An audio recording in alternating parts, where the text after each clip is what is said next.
Hi, I'm Arglefumph. These are my choices for the 12 best games in the Nancy Drew series. I'm going to go through the list from worst to best, but really, all of these games are winners. They're all fantastic, and I'd recommend them. Legend of the Crystal Skull is a really great game because of the environment. It's got this dark, creepy environment. The visuals and the music and just the setting work together so well. The puzzles are great. The characters are pretty good. Everybody loves Henry. He is a fan favorite character. But my favorite character is Bess. She is fantastic in this game. It's really fun playing as Bess and seeing her storyline as she progresses from being this really kind of timid, scared person to being a great detective in her own right. Next, Danger on Deception Island. It's just a fun, colorful game. I really love the music in this game. The characters are fantastic. I like the big scavenger hunt puzzle. Just all sorts of puzzles, which I think are really good. The story's pretty engaging. I said I love the characters, and I especially like the ending.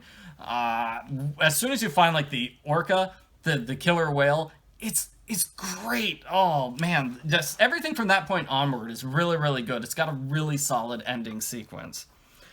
Next, Alibi in Ashes, which is a game where Nancy's framed for arson and her friends have to prove her innocence. I thought that was a really cool premise. I like playing as Nancy's friends. I like seeing all these various places from the Nancy Drew series and these various characters from the Nancy Drew books. It was really clever how they worked in the story.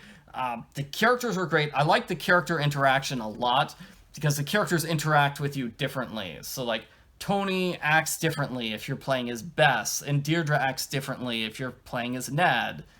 And so that was really good too. And I like as soon as Nancy gets out of jail, the game just kind of keeps going. It feels like it's an extra long game because it feels like the game could have ended as soon as they got the evidence to sort of prove Nancy innocent. But no, we keep going with the cool culprit capture, and we have Alexei becomes a really nice guy. It's great. One of my favorite games. The Deadly Device is another game I really like, but like Alibi and Ashes, I feel like it doesn't get enough credit. I just love the science setting of the game. It's great, and the puzzles are fantastic. They're pretty much all really strong, solid puzzles. I think the only puzzle I don't like so much is that one puzzle at the very end to escape the Tesla coil. But other than that, it's really great. I love the series of puzzles. I love the Deirdre Shannon's great in this game. Most of the characters are fantastic. I feel like Ellie's just a little flat, and Mason, he's interesting at the start of the game, but he kind of drifts away in the second half of the game. But still, it is a solid. I just really like the game. It's one of my favorites. Message in a Haunted Mansion. Now that's one pretty much everybody loves. Like Legend of the Crystal Skull, it just has a really great environment. It's so creepy and scary, and it's kind of amazing it is because it's the third game in the series. You know, you can tell this game was not made on a super huge budget, but it is so good. I love all the scares. They really do a good job with the scary stuff. The puzzles are really solid too, except for like the Chinese symbols puzzle. That one's kind of a nightmare, and also the maze. That's like ugh. But other than that, really solid puzzles. I like the characters, and I like the special scenes, like the the leave the mansion now message, or the fire, or the seance. Those were three really cool scenes that happened partway through the game. And I really like the whole sense of we're solving a really old treasure hunt in order to find this lost treasure. And it kind of deals with the love story too, which is nice. It feels like it's sort of like a prototype for the story the love story and scavenger hunt that we get in Secret of Shadow Ranch. I'm sure I'll get some angry comments on this video because I did not include Secret of Shadow Ranch in my top 12. Sorry, but I did include Warnings at Waverly Academy, which again, is a game where you have a really solid like treasure hunt, scavenger hunt puzzle, finding this long lost treasure. I just really love that storyline. What can I say? I like solving the old puzzles. Some of the puzzles are a bit too much. Like the silverware puzzle where you have to do like 9 things. You could have had 4. Or the piano puzzle where you have to do about 20 different things. Like, you could have had 10. But the characters are so much fun. I really love the high school drama. And most of the puzzles, say about half the puzzles were doing people's chores, doing people's homework. And for whatever reason, it didn't feel like a chore to do people's homework. Maybe that's just me. But it's like, I complain sometimes about, oh, we always have to do everyone's chores in the Nancy Drew games.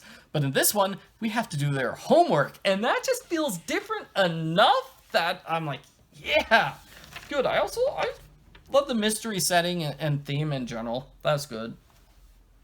Okay, so those are all really good games. And the next are the best and the best. The best of the best. These are pretty much all fan favorites, so I don't expect any angry comments about including these on a top 12 list. The final scene, game number 5, where Nancy's friend Maya is kidnapped. It's just such an emotionally intense game. Nancy gives such a great, intense performance, especially the end of the game where you have a literal ticking clock. Ugh, it's just so suspenseful that we need to save our friend from this really creepy criminal. I do like how we get to explore the theater and, we explore new areas each day of the game. So it feels like even though we're in the same spot, it just keeps expanding. The characters are a lot of fun and they're also really funny. This game has a great sense of humor too. So I thought it was great. I also like how the game is easily set up. There are 3 different days of the game, and that also helps with the tension, because every single day you're getting closer and closer to the inevitable destruction of the theater and the possible death of Nancy's friend. Next, Last Train to Blue Moon Canyon, game number 13, which is an excellent game with a lot of good characters. That's the highlight of the game, really, is the characters. Tino Balducci is memorable. Laurie Gerard is also memorable. Charlene Purcell, I think she's kind of dull, but people really like her. She was in Secret of Shadow Ranch, so I guess people really like her for that. And she's kind of got like this dry sense of humor to her, too. I feel John Gray is probably the least interesting of the various characters. We also have the Hardy Boys, Frank and Joe Hardy, and they are funny. They do a good job of helping with the mystery while not like overshadowing Nancy or being better than her. If anything, she makes them look bad. And we also have Fatima, who is just such a weird character, but so funny too. It's great. And this one feels really long. Like there's a lot of material in this game, because about halfway through you get to this town and we get to visit like 2 to 3 extra areas. I really like that too. And hey, well, that's a game where you have to find a long lost treasure following an old scavenger hunt with a bunch of clues and a bunch of puzzles. Next, Curse of Blackmoor Manor, a really fun game. Another long scavenger hunt treasure, finding this old treasure from centuries ago. It's got a really creepy environment. I love that too.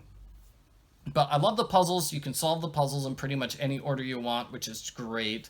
I do love the environment, and the characters are really good. Ethel is so creepy, and Mrs. Drake is done well. And Lulu the parrot is so much fun.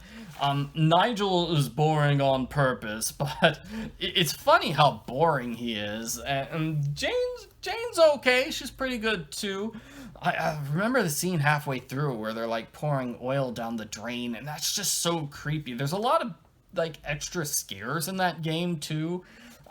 Linda's probably my least favorite character. Oh, maybe Mrs. Petroff. She doesn't add anything to the game. I wish you didn't like have to call her. But yeah, what can I say? Nancy's just thrown into this big treasure hunt, and it's a lot of fun. Just so many puzzles. It's great. Treasure in the Royal Tower, another big fan favorite. It's a really good game. Nancy is in this castle, and there's this tower that belonged to Marie Antoinette, and she needs to go there and find Marie Antoinette's long lost hidden diamond by solving a bunch of puzzles. Like, she has to find some medallions. This is another game where, like, the two halves of the game are really well balanced. I said I like that in Last Train to Blue Moon Canyon. I really like that here in this game too, where, like, the first half is just finding the tower, and then the second half is getting into the tower and reaching the top and finding the treasure. I feel like they're really well balanced. The characters are really good in this game too. Just talking to the characters is a lot of fun. Just all in all, a really great game. Also good environment. Love the music too. And then the last two games on my list. So my two favorite games of the Nancy Drew series. I'm probably going to get some flack for this, but it's okay. The Haunted Carousel. So that was the first Nancy Drew game I ever played, and as a result, it's one of my all-time favorites. I'm really happy that this was my first Nancy Drew game. I feel like if I'd started the series on a different game, like Secret of the Scarlet Hand, then I'm like, oh, okay, this is okay, fine, and then I would have stopped playing, but because I love the Haunted Carousel so much, I moved on to Danger on Deception Island, which, like I said, is another one of my favorites. It's another really good game, but I really love the story of the Haunted Carousel. I like the emotional story about Joy trying to connect to her past. I love Miles the Magnificent Memory Machine, who's so funny. I love the environment because it's so bright and colorful, and you have all these various places that you can go to. It really feels like they made the most of the setting, and just every single spot has different things to do. It's so much fun. It's great. It's a fantastic game. I can't recommend it enough. The phone calls in that game are also really, really good too. So yeah, that's a game where the phone calls are definitely a highlight, yeah. And then my all-time favorite Nancy Drew game is Nancy Drew Secrets Can Kill Remastered.